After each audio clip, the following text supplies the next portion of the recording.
Telangana cabinet పలు కీలక నిర్ణయాలు తీసుకుంది. స్పోర్ట్స్ పాలసీని కేబినెట్ ఆమోదించింది. పీసీ ఘోష్ కమిషన్కు మినిట్స్తో కూడిన పూర్తి నివేదిక ఇవ్వాలని నిర్ణయించారు. రేపు రాష్ట్ర వ్యాప్తంగా రైతు భరోసా విజయోత్సవ సభలు నిర్వహించనున్నారు.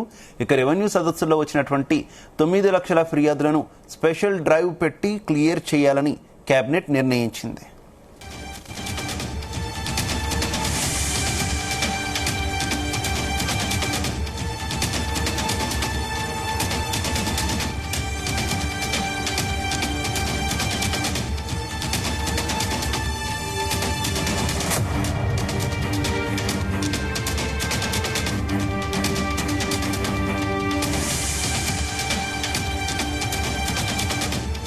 ఇక ఇదే విషయానికి సంబంధించి మరింత సమాచారం మా కరెస్పాండెంట్ శ్రీచరణ్ అందిస్తారు. శ్రీచరణ్.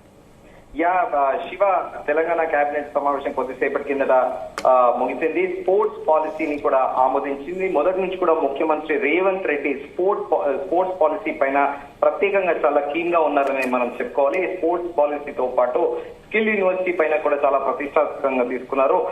దీంతో పాటు అంటే ఈ స్పోర్ట్స్ పాలసీలో యూజువల్ గా మనము జనరల్ గా కూడా చూసుకుంటే ఒలింపిక్స్ లో ఎప్పుడైనా కూడా అథ్లెట్స్ కానీ మిగతా ఏషియా కాంటినెంట్ పరిధిలో కూడా ఏమైనా ఈ అథ్లెట్స్ కానీ ఒలింపిక్స్ కానీ అవన్నీ జరుగుతుంటే ఇండియాకి పథకాలు అంటే ఒక కాంస్య పథకం వచ్చినా ఒక రజత పథకం వచ్చినా కూడా దాదాపు 140 కోట్ల జనాభాలో 2-3 పథకాలు వస్తేనే మనం అందరం కూడా మురిసిపోతాము.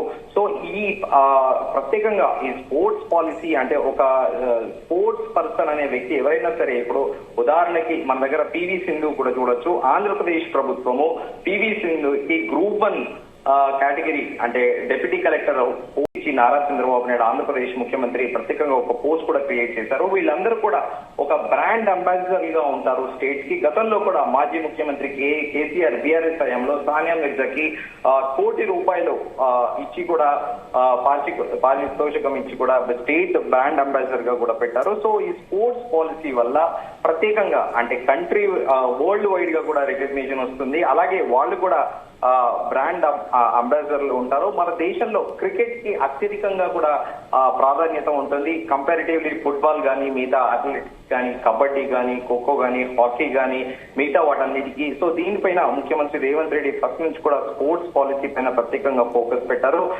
దీంతో పాటు ప్రత్యేకంగా పీసీ ఘోష్ కమిషన్ మినిట్స్ తో కూడిన పూర్తి నివేదిక ఇవ్వాలని కూడా కేబినెట్ నిర్ణయించింది. దాంతో పాటు రేపు రాష్ట్ర వ్యాప్తంగా రైతు భరోసా విజయోత్సవ సభలు కూడా నిర్వహించాలని కేబినెట్ డెసిషన్ తీసుకుంది. రెవెన్యూ సదస్సులో వచ్చిన 9 లక్షల ఫిర్యాదులను కూడా స్పెషల్ డ్రైవ్ పెట్టి క్లియర్ చేయాలని కూడా కేబినెట్ నిర్ణయం తీసుకుంది. దీంతో పాటు ఉదయం నుంచి కూడా మనము చర్చించుకుంటున్నాము.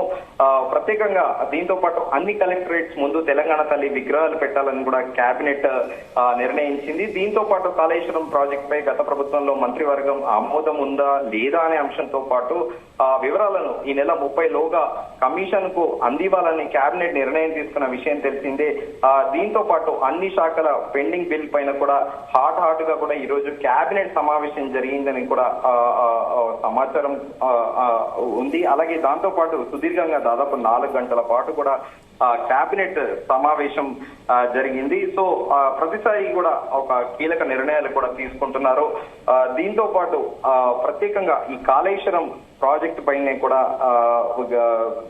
పీసీ ఘోష్ కమిషన్ రాష్ట్ర ప్రభుత్వానికి రాసిన లేఖ పైన కూడా కేబినెట్ లో సుదీర్ఘంగా చర్చ జరిగారు. దీంతో పాటు రైతు భరోసా కూడా ఎన్నడూ లేని విధంగా రికార్డు స్థాయిలో దాదాపు 7,770 కోట్ల పైగా కూడా రైతు భరోసా వివిధ అన్ని జిల్లాల వారిగా రైతులందరికీ కూడా భరోసా నిధులు విడుదల చేసిన విషయం తెలిసిందే. నిన్న కూడా మనం చర్చించుకున్నాము. మరొకసారి కూడా అంటే జిల్లా వ్యాప్తంగా ఎంత మంది రైతులు ఈ రైతు భరోసా అకౌంట్ బెనిఫిషరీస్ కూడా ఒకసారి చర్చించుకుందాము. ఆదిలాబాద్ జిల్లా వచ్చేసి 1,59,247, అలాగే కొమరంభీం ఆసిఫాబాద్ 1,31,287, అలాగే మంచిర్యాల 1,48,890, అలాగే నిర్మల్ 1,85,283, నిజామాబాద్ జిల్లా 2,68,326 మంది రైతుల ఖాతాల్లో కూడా ఈ రైతు భరోసా జమ అయింది. దీంతో పాటు కామారెడ్డి 2,97,083 మంది రైతులకు, అలాగే కరీంనగర్ 1,87,172 మంది రైతులకు, పెద్దపల్లి 1,48,936 మంది రైతులకు, అలాగే జగిత్యాల జిల్లా 22,238 మంది రైతులకి కూడా ఈ రైతు భరోసా బెనిఫిషరీ కూడా అందింది. ప్రభుత్వం జమ చేసింది వారి ఖాతాల్లో. రాజన్న సిరిసిల్ల జిల్లాలో 1,24,420 మంది, అలాగే మెదక్ జిల్లా 2,55,997, సంగారెడ్డి 3,33,402, అలాగే సిద్దిపేట 3,13,537, వరంగల్ జిల్లా 1,53,773 మంది, అలాగే హన్మకొండ జిల్లా 1,41,542 మంది రైతు ఖాతాల్లో రైతు భరోసా అనే పథకం కూడా వారి ఖాతాలో జమ చేయబడింది. అలాగే మహబూబాబాద్ జిల్లా 2,08,242, ములుగు జిల్లాలో 78,432, జయశంకర్ భూపాలపల్లి 1,14,811 మంది, అలాగే జనగాం జిల్లాలో 1,77,621 మందికి, ఖమ్మం జిల్లా 3,31,728 మందికి, భద్రాద్రి కొత్తగూడెం 1,76,506 మందికి, అలాగే రంగారెడ్డి జిల్లా 2,37,362 మంది రైతుల ఖాతాలో కూడా రైతు భరోసా జమ అయింది. దీంతో పాటు వికారాబాద్, మెడ్చల్, మల్కాజ్గిరి, మహబూబ్ నగర్, నారాయణపేట, నాగర్ కర్నూలు, వనపర్తి, జోగులాంబ, గద్వాలతో పాటు నల్గొండ, సూర్యాపేట, యాదాద్రి, భువనగిరి జిల్లాలో మొత్తం కలిపి 67,507 మంది రైతుల ఖాతాల్లో కూడా ఈ రైతు భరోసా అనేది కూడా ప్రత్యేకంగా నిన్న ప్రభుత్వం అయితే శ్రీచరణ్, రైతు భరోసా మీద ఎక్కువగా ప్రభుత్వం నమ్మకం పెట్టుకుని ఉన్నట్టుంది. త్వరలో స్థానిక సంస్థల ఎన్నికలు కూడా నిర్వహించడానికి రెడీ అవుతున్నటువంటి నేపథ్యంలోనే ఈ విజయోత్సవాలు కూడా జరుపుతుంది అనుకోవచ్చా? డెఫినెట్ గా ఖచ్చితంగా ప్రభుత్వ అజెండా కూడా అదే అని కూడా మనం చెప్పుకోవచ్చు. ఎందుకంటే వాస్తవికంగా కూడా రైతు భరోసాని ఒక్కసారిగా రికార్డు స్థాయిలో ఇప్పటి వరకు కూడా చేయడం ఇప్పటి వరకు కూడా ఏ ప్రభుత్వం చేయలేదు. కానీ ఈ ప్రభుత్వం చేసింది. ఖచ్చితంగా రాష్ట్ర వ్యాప్తంగా కూడా ఈ రైతు భరోసా విజయోత్సవ సభలు అనేవి చాలా ప్రభుత్వానికి చాలా కీలకం. ఎందుకంటే రాబోయే స్థానిక సంస్థ ఎలక్షన్స్ లో కూడా ఇది ఒక రకంగా క్యాంపెయినింగ్ గానే భావించాలి. మరోసారి మనం స్పోర్ట్స్ పాలసీ విషయానికి వస్తే మనము యూజువల్ గానే చూస్తుంటాము. అమెరికా గానీ, అలాగే యూరోపియన్ కంట్రీస్ గానీ, అలాగే ఆస్ట్రేలియా గానీ, చైనా గానీ ఈ క్రీడాకారులు, ఈ దేశాల క్రీడాకారులు అత్యధికంగా కూడా ఒలింపిక్స్ లో గానీ మిగతా స్పోర్ట్స్ అన్నిట్లలో కూడా అత్యధికంగా పథకాలు సాధిస్తూ ఉంటారు. సో ఈ స్పోర్ట్స్ పాలసీ ప్రత్యేకంగా రాష్ట్రంలో ఎందుకంటే చాలా మంది క్రీడాకారులు వివిధ మంది ఒక్కొక్కరికి ఒక టాలెంట్ ఉంది. కొంతమంది ఫుట్బాల్ లో టాలెంట్ ఉంటుంది, కొంతమంది హాకీలో టాలెంట్ ఉంటుంది, కొంతమందికి hand ball, volleyball, basket ball, ఇలా అందరి క్రీడాకారులను ప్రోత్సహించి అలాగే ఈ స్పోర్ట్స్ పాలసీ ద్వారా తెలంగాణకి బ్రాండ్ ఇమేజ్ కూడా పెంచే యోచనలోనే ముఖ్యమంత్రి రేవంత్ రెడ్డి ఈ స్పోర్ట్స్ పాలసీని మొదటి నుంచి కూడా చాలా ప్రెస్టీజియస్ గా తీసుకున్నారు. శివ, రైట్.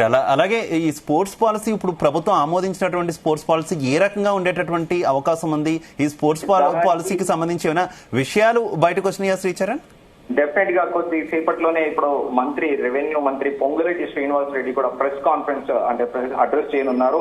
సో దాంట్లో ఈ స్పోర్ట్స్ పాలసీకి చెందిన కీలక విషయాలు కూడా మంత్రి వెల్లడించనున్నారు.